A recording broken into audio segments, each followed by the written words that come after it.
because of its symmetry, you can start this from any of those outline points. I can start from concert F, A flat, B, or D, and I think the same exact thing. It's going to translate mathematically one way or the other identically.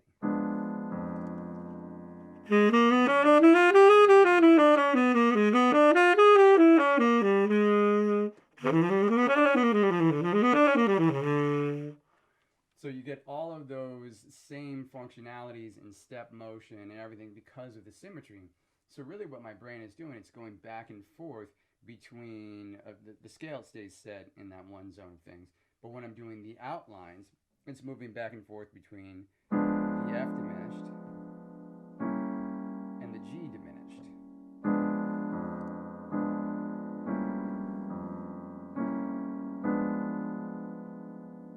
And this is a technique that's just inherent to the diminished scale. It's been used for a very, very long time. And this is a good way to just get yourself familiar with and your brain thinking in this kind of double diminished, as we're leaning towards this idea of double diminished over a 5-chord functionality.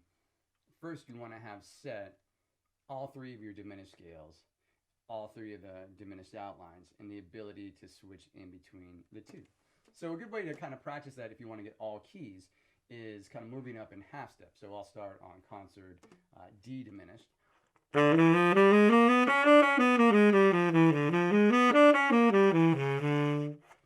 I'll move up a half step to E flat.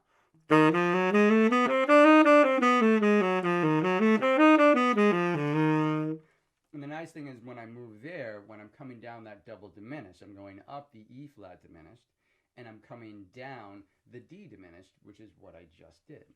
And then I keep going to the last one.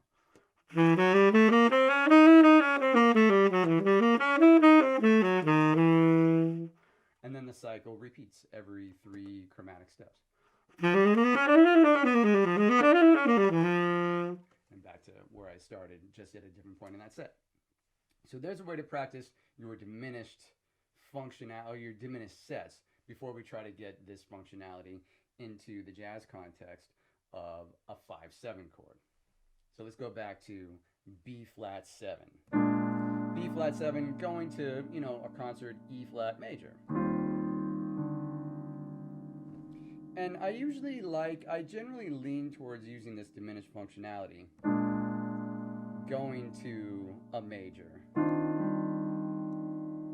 B7, B flat 7 going to E flat major rather than B flat 7 going to E flat minor.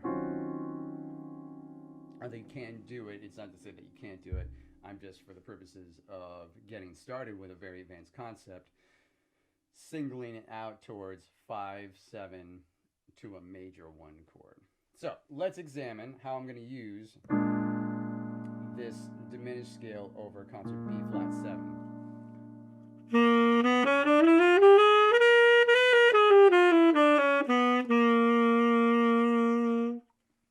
So what I'm doing there is essentially I'm taking my concert B flat 7, I'm switching up a half step to concert B and grabbing that diminished set of notes.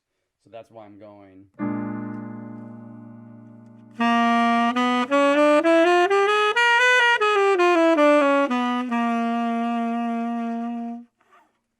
To give me that whole half sense of being. Or you can take from the root starting point and just go half whole. 6 in one, half a dozen in the other. Now, sounds within this.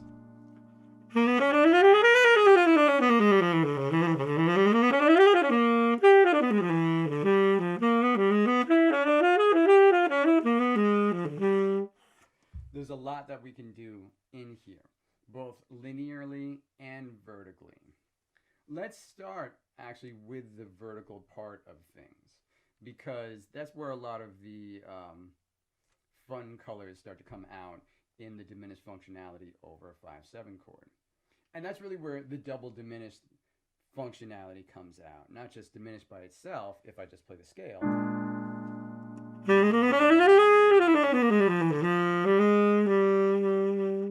And then I resolve to.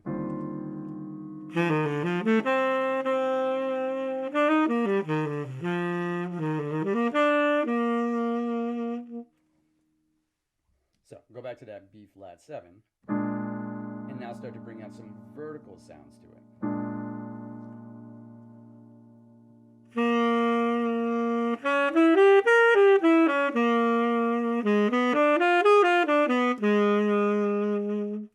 I'm using those diminished outlines in a very straightforward and overt way. It's okay to start there to get familiar with which diminished has more tension and which one has more stability within an ultimately unstable functionality. A dominant chord is, in a 5-chord sense, is an unstable chord.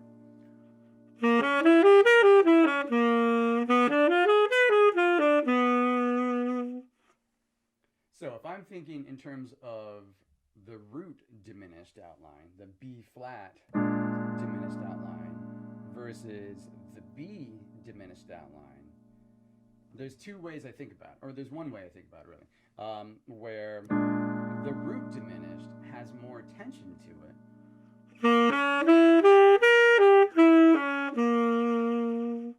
Whereas if I go up a half step or down a whole step into the other diminished set of things,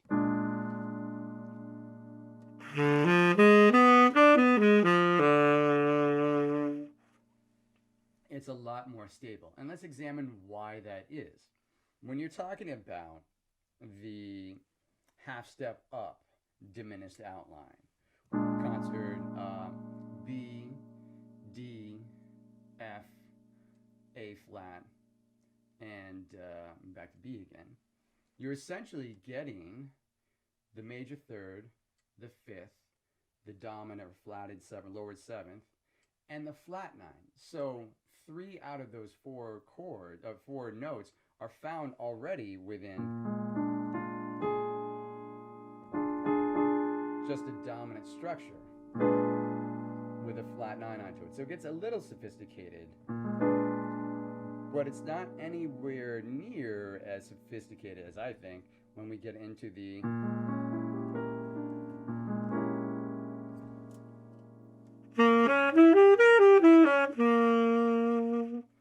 root diminished outline, which would give us the 1, the sharp 9, the sharp 11, the 13, and the root again. So if I'm going through this, and I'm getting that dominant structure, I'm getting the 1, the sharp 9, the sharp 11, and the 13. So that root diminished ends up being more of a colorful sound, I guess, and more of a departure from that initial dominant sound.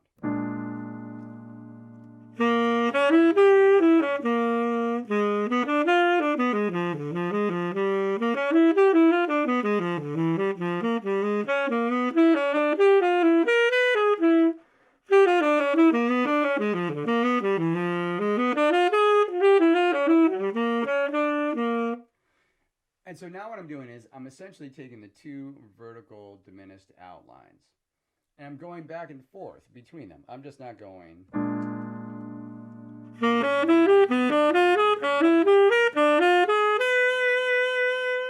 Which is a good way to practice them. Practicing going back from this one into that one, into that one, into that one, in an upward direction and a downward direction.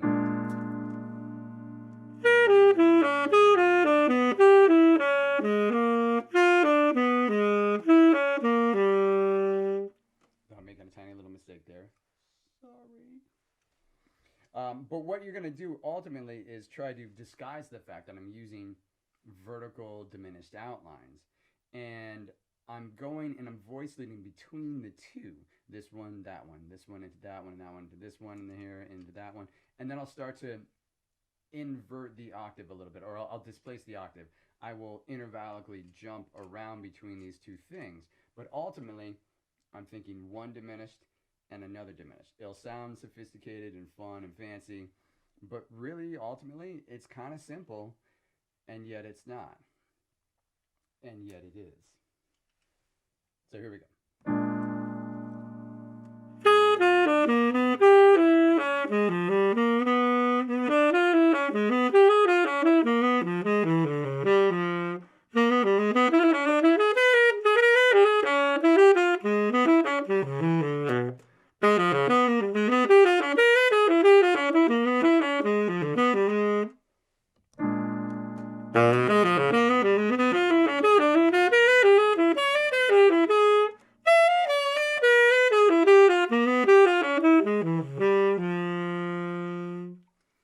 just exploring through that. It can sometimes sound a little mathematical, almost like binary moving around.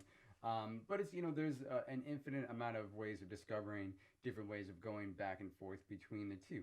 The half step connections that you get between them, the whole step connections, all these different sounds. There's a lot there just in that sense. Now, let's go even deeper inside of these diminished scales and vertical structures that we can bring out. Let's talk about major triads that we can find within the diminished scale. And again, this is all just inherent to the functionality of a diminished set. Whole, half, whole, half, whole, half, half, whole. It doesn't really matter. Within this structure, actually, I'm not even going to bother playing the chord there.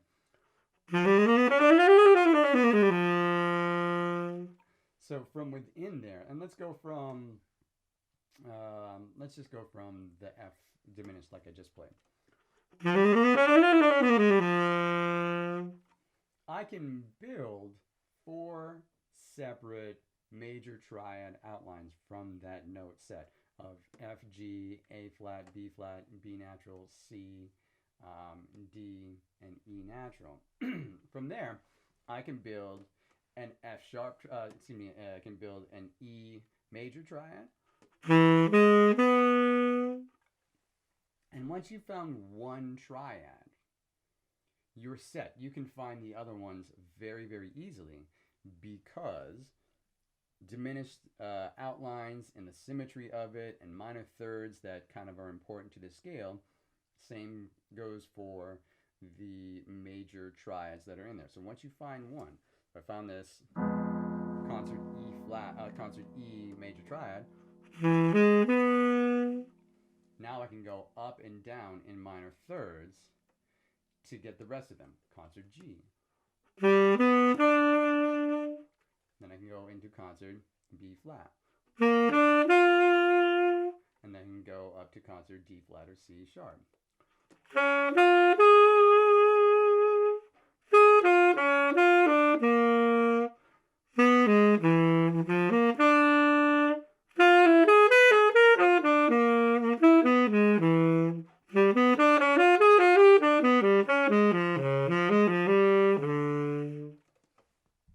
So what I'm starting to do now is, well, let's back up just 1 second. So let's apply that over to our concert C7 chord.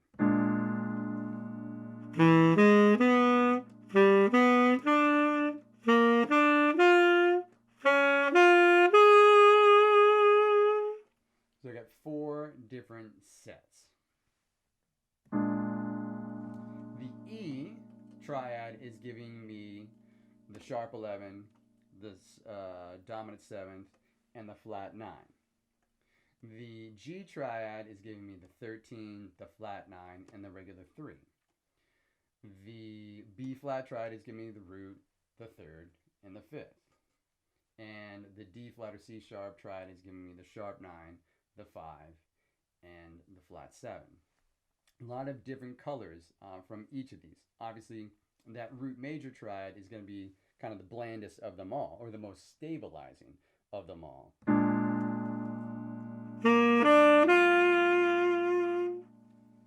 And then it's up to you to kind of determine what the other 3 triads kind of sound like and feel like to you. The D flat triad. Or I can do the E triad. And then the G triad.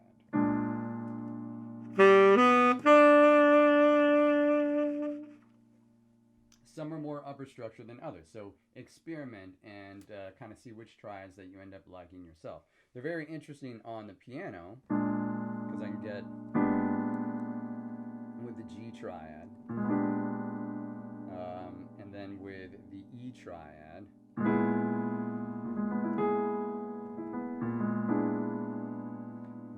and then with the D flat triad.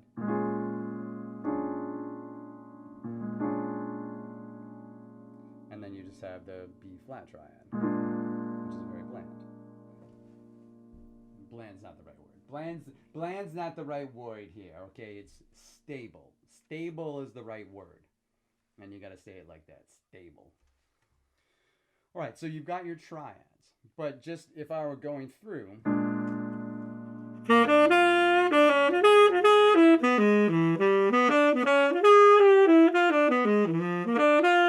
like almost sounds too, practice mindset if I'm playing the triads in a very straightforward and overt way.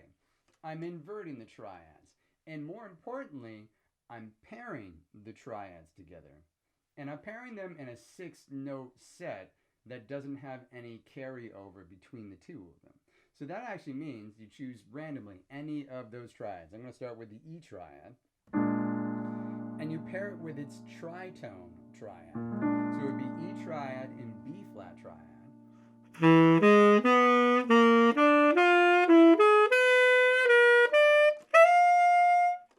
To get that kind of sound.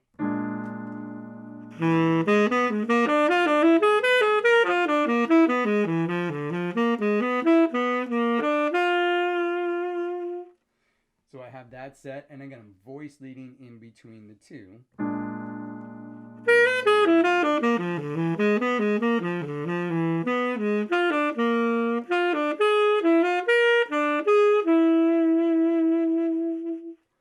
And just inverting the triads, 3, 5, 1, 1, 3, down to 5, 5, 3, up to 1, and voice leading between the two. But I'm thinking very simply, just this triad and that triad, voice led between the two. So we did E and B flat, so let's get G and D flat or C sharp.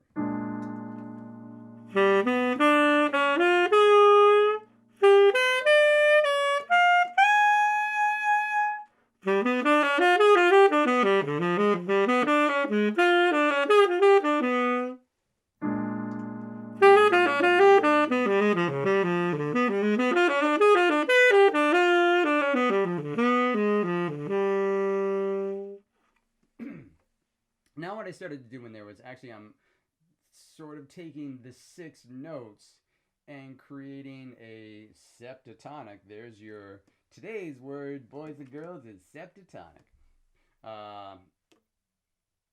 We'll edit that part out. So I'm taking those 6 notes and creating a scale with them again. So let's take the one I just stopped with, the concert G and the concert D flat / C sharp.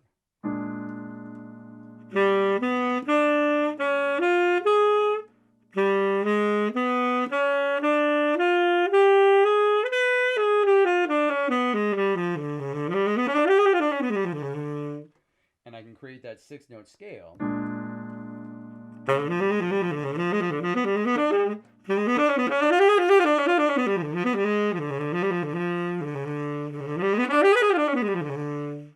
And I can do the same thing with the other set, the E and the B flat.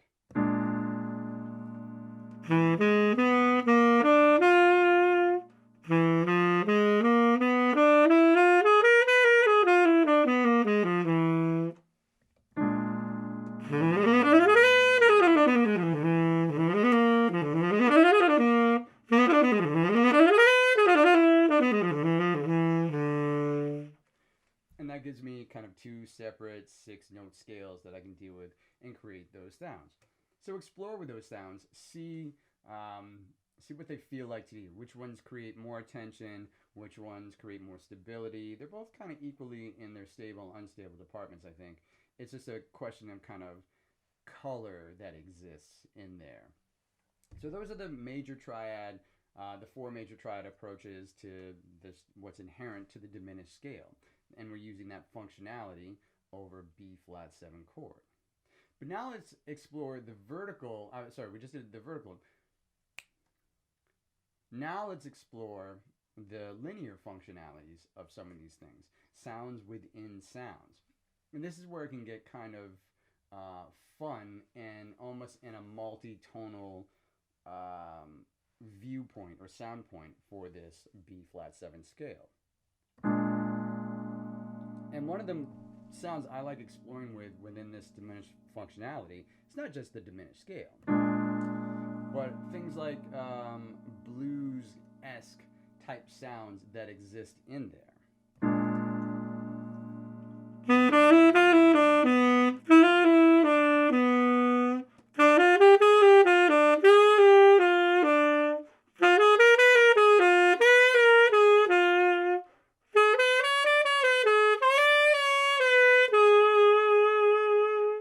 And again, because of the symmetry of it, of the nature of the diminished scale and the different viewpoints, more so the symmetry of it, I can create 4 separate kind of dark minor blues-esque sounds on it.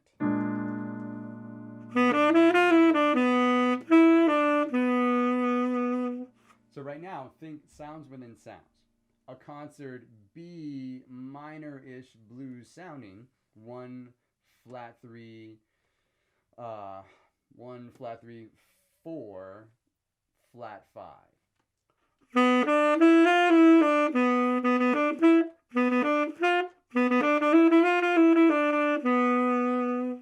get that sound, but it's a concert B over the B flat.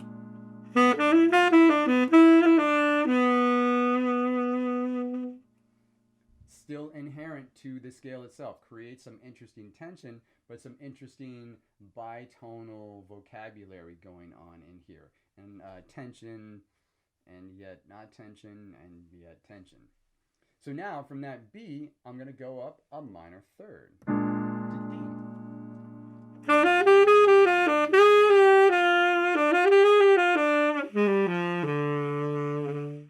So I can create that, again, up another minor third to F.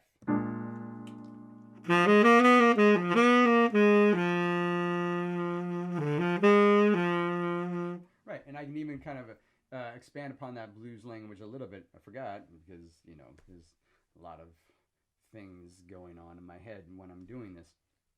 You can even have, so 1 flat 3, 4 flat 5, and I can even have the 6th as a part of it.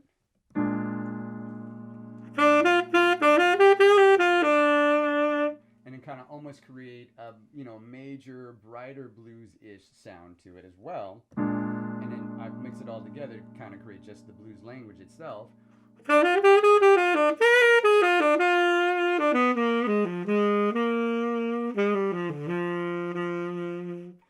And because of the symmetry, I can take that into concert A flat as well.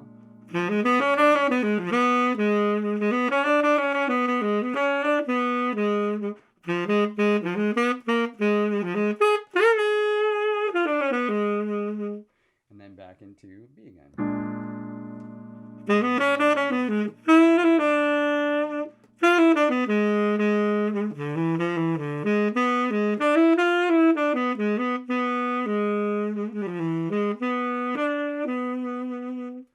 And that's all over the C7.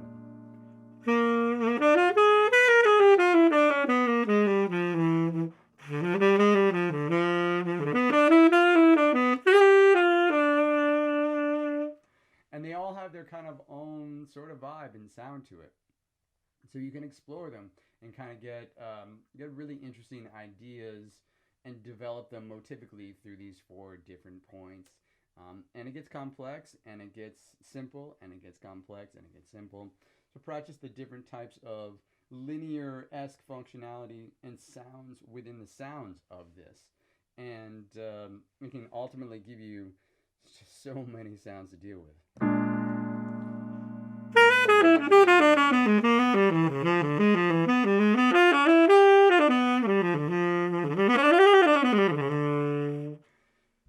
The last one that you can also do is create a sort of quasi dominant sound to it as well. Obviously, you can create that root dominant.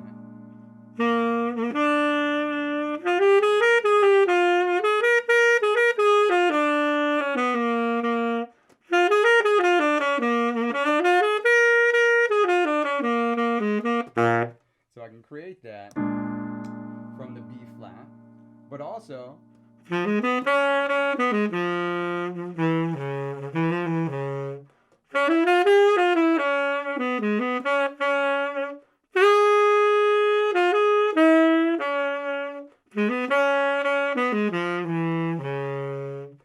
which is still kind of blues-esque in a lot of ways. I'm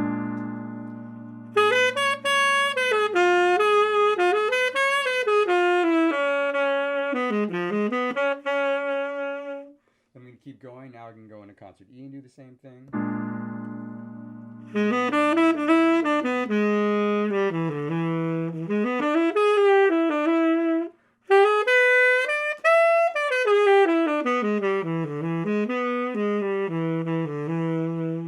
And then I can do the same thing on concert G.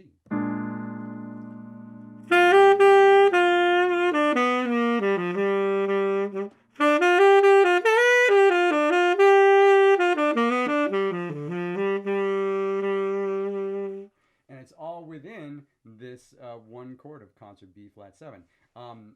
You know, in some ways, like I hear this particular sound a lot from someone like, say, Jim McNeely, who I had the pleasure of studying with once upon a time, and my brain is still discovering things that he had talked about and said. But also, more importantly, that's, you know, if you listen to his music and his arrangements, I can kind of, at least I'm starting to hear these sounds as I kind of understand them more myself.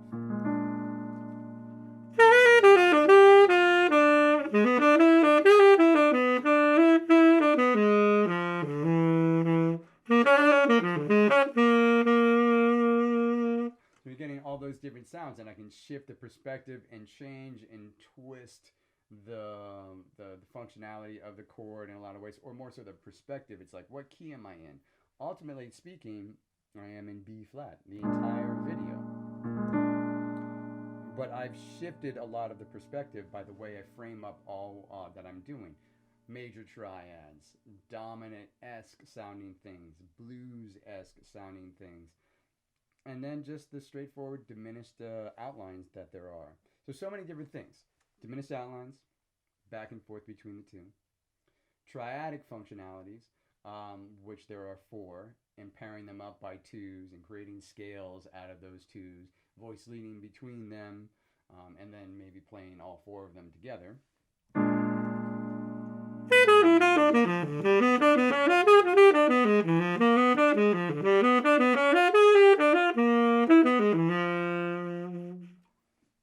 That's another thing you could do. Then you have these blues things that kind of you can create, blues-esque type things that you can create, and then the dominant-esque things that you can create, all those like linear fashions of things. So there's a lot that you can do, and because of all of that, and the subsets of the subsets, and the sounds within the sounds, you can create such an endless wealth of colors and sounds and tensions and all of this kind of stuff, all within a very basic dominant chord, which would then eventually lead yourself to concert E flat major. Let's try that again.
A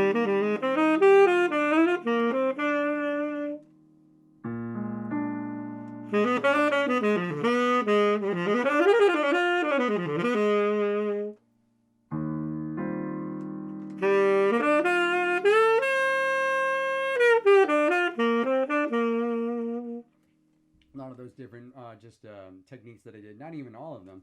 I'm still trying to demonstrate them, very straightforward fashion. When I'm ultimately playing on something like this, and we don't have a lot of time, but I like to explore all my different options that are in here. So when I'm honestly like, here's maybe what I might do in a more of a just kind of like me sort of way.